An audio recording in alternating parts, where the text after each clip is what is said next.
Mnohí majitelia si myslia, že ich stresuje cena, alebo konkurencia, alebo kupujúci. V skutočnosti ich stresuje niečo iné. Nevedia, aká cena je reálna. Nevedia, čo sa bude diať po zverejnení. Nevedia, kde môžu nastať problémy. A keď neviete, čo sa bude diať, prirodzene vzniká neistota. Istota nevzniká zo sľubov. Vzniká z pochopenia. Preto celý proces začína analýzou. Market check vyhodnocuje viac ako 50 faktorov.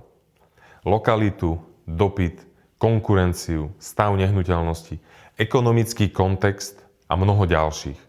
A nevychádza z dojmov, vychádza z reálnych dát z predajov za viac ako 80 miliónov eur. Výsledok analýzy je zvyčajne plus mínus 5% od finálnej ceny.